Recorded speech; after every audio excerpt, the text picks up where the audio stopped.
प्यारे साथियों, कैसे हैं आप लोग। उम्मीद करते हैं आप लोग मस्त होंगे, स्वस्थ होंगे। आज की इस क्लास में लोग बात करेंगे बाबू क्लास 12th के हिंदी को तमाम क्वेश्चन जो आपके एग्जाम में डायरेक्ट छपने वाला होगा। ठीक है, आप लोग कोई भी क्वेश्चन को न छोड़िएगा, क्योंकि जितना क्वेश्चन आपके बीच कराया जा रहा है ना, पूरे गैस वायरल क्वेश्चन है, तो आप बेहतरीन तरीका से देखने का कोशिश करेंगे, कोई भी क्वेश्चन को न छोड़ेंगे। ठीक है, तो चलिएगा बिना टाइम गए क्वेश्चन की तरफ बढ़ते हैं। इससे पहले क्लास को बाबू लाइक नहीं किए हैं तो आप लोग लाइक कर लीजिएगा, चैनल को सब्सक्राइब नहीं किए तो चैनल को सब्सक्राइब भी कर लीजिएगा। ठीक है ना। और एक नंबर क्वेश्चन आपके स्क्रीन पर है और हमारे साथ आप लोग भी आंसर लगाइएगा जरूर। ठीक है, कहा जा रहा है संयोगिता स्वयंवर किसकी रचना है। देखो, संयोगिता स्वयंवर जो है श्रीनिवास दास जी की रचना है। अगर बाबू ने दमयंती स्वयंवर तक कहता, अगर दमयंती स्वयंवर की बात करता तो हम लोग बालकृष्ण भट्ट मारते, याद रखिएगा। ठीक है, हम डाउट क्लियर करते चलेंगे, आप लोग अच्छे तरीके से समझिएगा। चलो, यहाँ 2 नंबर क्वेश्चन में कहा जा रहा है कौन सी रचना बालकृष्ण भट्ट जी की है। कौन सी रचना बालकृष्ण भट्ट जी की है, तो रेल का टिकट खेल, यानी ऑप्शन ए करेक्ट हो जाएगा, 2 का ऑप्शन ए हो जाएगा। ठीक है, अगला क्वेश्चन का आंसर लगा दो बाबू। संवाद में सबसे महत्वपूर्ण क्या होता है। ये भी हमने कई बार बतलाया है कि संवाद में सबसे महत्वपूर्ण आत्मीयता होता है। क्या होता है, आत्मीयता होता है, ऑप्शन सी हो जाएगा, 3 का ऑप्शन सी हो जाएगा, याद रखिएगा।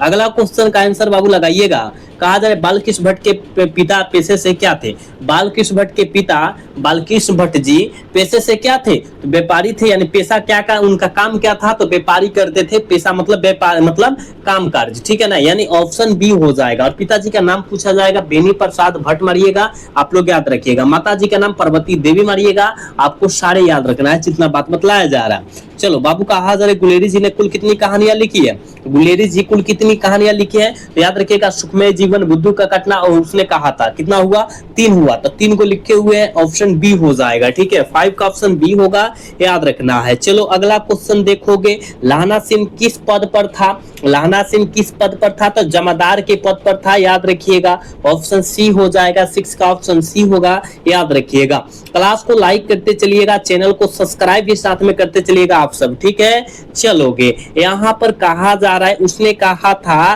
कहानी में किस शहर का चित्रण है। बाबू किस शहर का चित्रण है, तो अमृता शहर का चित्रण है, बिल्कुल ऑप्शन ए हो जाएगा। ठीक है, अगला क्वेश्चन देखोगे, 8 नंबर क्वेश्चन में कहा जा रहा है गुलेरी जी किस कहानी में के मूल निवासी थे। गुलेरी जी किस गांव के मूल निवासी थे, याद रखिएगा। गुलेरी जी गुलेर गांव के, क्या बाबू, गुलेर गांव के, ऑप्शन बी करेक्ट हो जाएगा, 8 का ऑप्शन बी हो जाएगा, याद रखिएगा। अगला क्वेश्चन देखोगे, जयप्रकाश नारायण का जन्म कब हुआ था। जयप्रकाश नारायण जी का जन्म जो हुआ था वो कब हुआ था, तो हमने बतलाया था बबुआ 11 अक्टूबर 1902 को जन्म हुआ था, लेकिन 8 अक्टूबर, याद रखिएगा, कितना हो बाबू, 8 अक्टूबर, कितना, 8 अक्टूबर, याद रखिएगा, 1979 में जो हुआ था, इनका निधन हुआ था, आपको याद रखिएगा। ठीक है, जन्म 11 अक्टूबर 1902 को, निधन 8 अक्टूबर 1979 को हुआ था, आपको याद रखना है सारे क्वेश्चन। ठीक है, चलोगे, प्रजालिस्ट सोशल पार्टी का गठन कब हुआ था, ये आपको बतलाना है, तो 1952 में हुआ था, ऑप्शन ए करेक्ट हो जाएगा, 10 का ऑप्शन ए हो जाएगा, याद रखिएगा। अगला क्वेश्चन का आंसर लगाओगे, 11 नंबर क्वेश्चन में क्या कहा जा रहा है कि जयप्रकाश नारायण के बचपन का नाम क्या था। जयप्रकाश नारायण जी के बचपन का जो नाम था वो क्या था, तो आप कहिएगा सर बाउल था। क्या था, बाउल था, बिल्कुल ऑप्शन सी करेक्ट हो जाएगा। अगला क्वेश्चन का आंसर लगा दीजिएगा। कहा जा रहा है जयप्रकाश नारायण के पिताजी का क्या नाम था। जयप्रकाश नारायण जी के पिताजी का जो नाम था बबुआ क्या था, तो हर्षुल दयाल था, बिल्कुल ऑप्शन क्या हो जाएगा, ऑप्शन बी हो जाएगा। माता जी का नाम प्रभावती देवी हो जाएगा, आपको याद रखिएगा। ठीक है ना, चलो अगला क्वेश्चन का आंसर लगाओ। ये देखो कितना इंपॉर्टेंट क्वेश्चन है, देखो तो कहा जा रहा है ना, 13 नंबर क्वेश्चन में कहा क्या जा रहा है, कहा जा रहा है बबुआ जयप्रकाश नारायण को किसका भाषण सुनकर अमेरिका जाने का प्रेरणा मिली। किसका भाषण सुनकर, ठीक है ना, जल्दी से लगा दोगे, 13 का आंसर क्या हो जाएगा, तो याद रखिएगा स्वामी क्या हो जाएगा, स्वामी सत्यदेव। ठीक है ना, बिल्कुल ऑप्शन बी हो जाएगा। ठीक है ना, ऑप्शन करेक्ट बी हो जाएगा, इनका भाषण सुनकर अमेरिका जाने का प्रेरणा मिली। ठीक है, अगला क्वेश्चन का आंसर लगाओगे, अर्धनारीश्वर जो है पाठ के निबंधकार कौन है। निबंधकार कौन है, निबंधकार मतलब लेखक, तो आप कहिएगा सर, याद रखिएगा, रामधारी सिंह दिनकर। अर्धनारीश्वर पाठ के लेखक रामधारी सिंह दिनकर हो जाएंगे, ऑप्शन डी करेक्ट हो जाएगा, 14 का ऑप्शन डी होगा, याद रखिएगा। अगला क्वेश्चन देखोगे, कहा जरा युद्ध और शांति की समस्या पर लिखी गई काव्य कृति कौन है?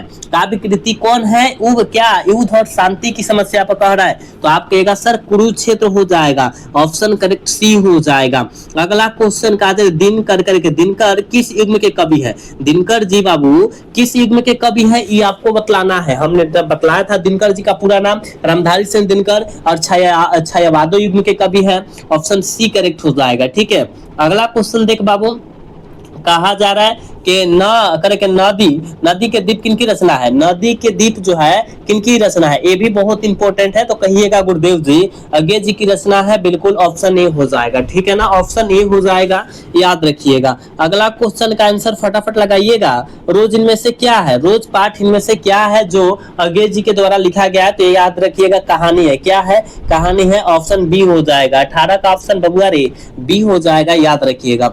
अगला क्वेश्चन देख लो, 19 नंबर क्वेश्चन कहा क्या जा रहा है, बचपन में खेलने के लिए सच्चिदानंद हीरानंद वत्सय ने कौन सा जो है नाटक लिखा था? कौन सा नाटक लिखा था ये आपको बतलाना है, जल्दी बतलाओ। बचपन में खेलने के लिए, ठीक है, तो हमने बतलाया था, याद रखिएगा इंद्र सभा। क्या? इंद्र सभा, बिल्कुल ऑप्शन सी करेक्ट हो जाएगा। अगला क्वेश्चन देखो, नवरत्न में कौन सा समास है? ये भी बहुत इंपॉर्टेंट है। नवरत्न, नौ को क्या है? रत्न है, मतलब पुत्र है, तो क्या हो जाएगा? संख्या है, नौ संख्या है, तो संख्या के लिए द्विगु समास हो जाएगा, बिल्कुल ऑप्शन बी हो जाएगा। 20 का बिल्कुल ऑप्शन बी होगा, याद रखिएगा। अगला क्वेश्चन देखो, 21 नंबर क्वेश्चन में कहा क्या जा रहा है, धनहीन शब्द कौन समास है? धनहीन, धन से बाबू क्या है? धन से हीन है। क्या है? धन से हीन है, धनहीन कहते हैं। इससे कारक का चिन्ह है, और कारक का चिन्ह जहां है तो पुरुष समास मार देना है, ऑप्शन सी करेक्ट हो जाएगा।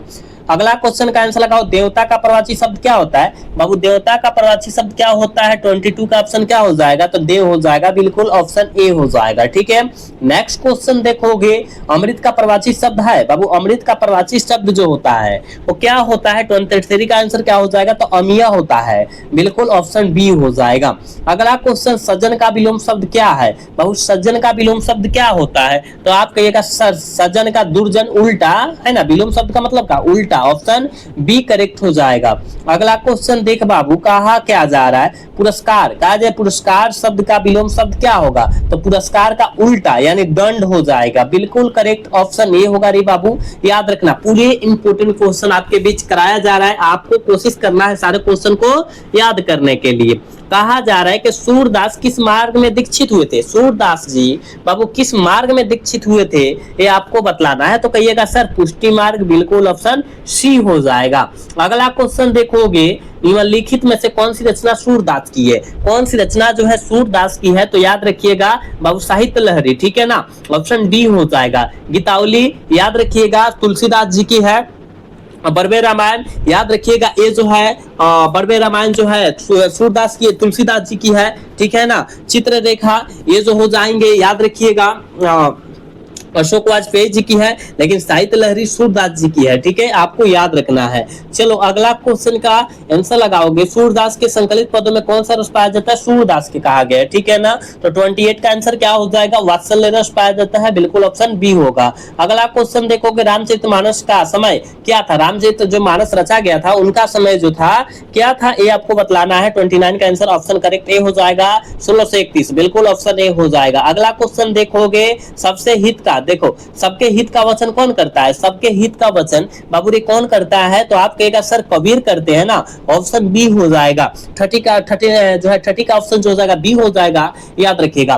31 नंबर क्वेश्चन में क्या कहा जा रहा है? कहा जा रहा है बाबू कि नाभादास की कविता किन दो कवियों के बारे में उल्लेख किया गया है? नाभादास की कविता जो है किन दो कवियों के बारे में उल्लेख किया गया है? 31 का आंसर जो हो जाएगा बी हो जाएगा, कबीर और सूरदास, बिल्कुल ऑप्शन बी हो जाएगा रे बाबू, ठीक है। अगला क्वेश्चन का आंसर लगाओगे, देखोगे सुभद्रा कुमारी चौहान की रचना कौन सी है? बाबू सुभद्रा कुमारी चौहान की रचना कौन सी है? जल्दी जो है ना 32 का आंसर लगा दोगे, पुत्र वियोग, ठीक है, बिल्कुल ऑप्शन बी हो जाएगा। अगला क्वेश्चन देखोगे, शमशेर बहादुर सिंह की पत्नी का नाम क्या था? शमशेर बहादुर सिंह की पत्नी का जो नाम था वो क्या था? जल्दी लगाओगे, आप कहेगा सर हम जानते हैं, धर्म देवी, बिल्कुल ऑप्शन बी हो जाएगा, ठीक है ना। 32 का ऑप्शन जो हो जाएगा बी हो जाएगा, ठीक है, याद रखिएगा, पूरे वायरल क्वेश्चन कराया जा रहा है। चलो कहा जा रहा है सुभद्रा कुमारी चौहान के, कहा जा रहा है, एक मिनट रुक जाओ, हाँ अब देखो कहा गया है सुभद्रा कुमारी चौहान और महादेवी वर्मा किस स्कूल के साथ जो है एक साथ पढ़ती थी, किस स्कूल में जो है एक साथ पढ़ती थी। ये आपको लगाना है 34 का आंसर। तो आप कहिएगा सर याद रखिएगा क्या कास्ट वेस्ट गर्ल्स स्कूल है इलाहाबाद में, ठीक है, इलाहाबाद जो उत्तर प्रदेश में पड़ता है, यानी ऑप्शन करेक्ट ए हो जाएगा। ठीक है, अगला क्वेश्चन का आंसर लगाइएगा आप सब। देखोगे मुक्तिबोध किस सप्ताह के कवि थे, मुक्तिबोध जी किस सप्ताह के कवि है, आप कहिएगा गुरुदेव जी हम जानते हैं, ऑप्शन ए हो जाएगा तार सप्ताह के। नेक्स्ट क्वेश्चन का आंसर लगाओगे अधिनायक के रचयिता कौन है, अधिनायक के रचयिता जो है रघुवीर सहायक हो जाएंगे, ऑप्शन बी करेक्ट हो जाएगा। अगला क्वेश्चन देखोगे बाबू, अगला क्वेश्चन में कहा जा रहा है हार जीत कैसी रचना है, हार जीत कैसी रचना है, आप कहेगा सर हम जानते हैं गद्य कविता है, ऑप्शन बी हो जाएगा। ठीक है, अगला क्वेश्चन देखोगे कार्य के सकर्ष कहा जाए, सकर्ष का प्रकाश भूगोल शहर से कितनी दूर, कितने दूर से आने वाला है, कितनी दूर से आने वाला है, तो याद रखिएगा बाबू आपको लगाना है इसका आंसर 4 कोस दूर। ठीक है ना, याद 1 मिनट 10 कोस होगा, ऑप्शन ए होगा। ठीक है, 38 का ऑप्शन ए हो जाएगा, याद रखिएगा 10 कोस दूर से मारिएगा। ठीक है, अगला क्वेश्चन देखोगे कहा जा रहा है शब्द का प्रवासी शब्द क्या होता है, शब्द का प्रवासी शब्द नाद निनाद ध्वनि सभी होता है, ऑल ऑफ दिस कर देना है। ठीक है बाबू, कहा जा रहा है चाय शब्द का स्त्रीलिंग रूप क्या होगा, चाय शब्द का मतलब चाय शब्द कौन जो है लिंग है, स्त्रीलिंग है क्या पुल्लिंग है, चाय शब्द। ठीक है ना, तो 40 का ऑप्शन क्या हो जाएगा, ए हो जाएगा, चाय स्त्रीलिंग है। ठीक है, अगला क्वेश्चन देखोगे कवि शब्द का स्त्रीलिंग रूप क्या होगा, कवि शब्द स्त्रीलिंग रूप कवित्री हो जाएगा, ऑप्शन सी करेक्ट हो जाएगा। अगला क्वेश्चन का आंसर लगाइएगा नाटक के क्षेत्र में जयशंकर प्रसाद के बाद सबसे बड़ी प्रतिभा जो मानी जाती है वो किसकी मानी जाती है। ठीक है ना, एक क्वेश्चन में कहा गया है सबसे बड़ी प्रतिभा जो मानी जाती है, किसकी प्रतिभा मानी जाती है, 42 का आंसर जल्दी से लगा दोगे। आप कहिएगा सर मोहन राकेश जी की, बिल्कुल ऑप्शन डी हो जाएगा। चलोगे नेक्स्ट क्वेश्चन का आंसर आप सब लगाओगे बाबू। कहा जा रहा है कि कविता के नए प्रतिमान के लेखक कौन है, बहुत इंपॉर्टेंट है कि कविता के नए प्रतिमान के लेखक जो हो जाएंगे वो कौन हो जाएंगे, तो नामवर सिंह हो जाएंगे, बिल्कुल ऑप्शन ए हो जाएगा, 43 का ऑप्शन ए हो जाएगा, याद रखिएगा।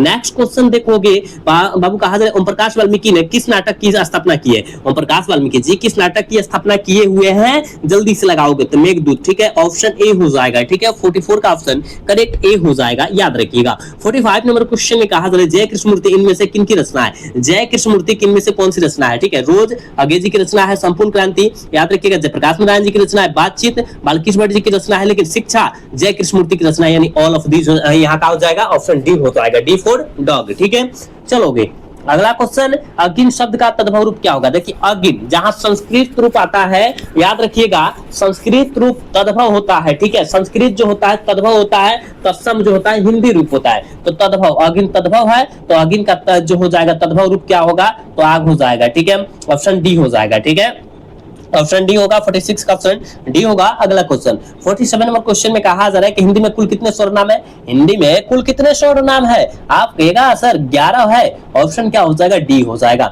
नेक्स्ट क्वेश्चन कहा जा रहा है नमक का विशेषण क्या हो जाएगा, तो नमक का विशेषण नमकीन होता है, बिल्कुल ऑप्शन बी हो जाएगा 48 का। नेक्स्ट क्वेश्चन देखोगे रे बाबू, यहाँ कहा जा रहा है हिंदी साहित्य का सूर्य किस कवि को कहा जाता है, बहुत इंपॉर्टेंट है, हिंदी साहित्य का सूर्य जो होता है किस कवि को कहा जाता है, तो याद रखिएगा सूरदास को कहा जाता है। कहाँ दिया है, दिया है, तो नन ऑफ दीज मारो, नन ऑफ दीज मारो, यानी इनमें से कोई नहीं, क्योंकि सूर्य का जो है सूर्य किस कवि को कहा जाता है, तो आप कहिएगा सूरदास को कहा जाता है, 49 का ऑप्शन डी हो जाएगा, याद रखिएगा।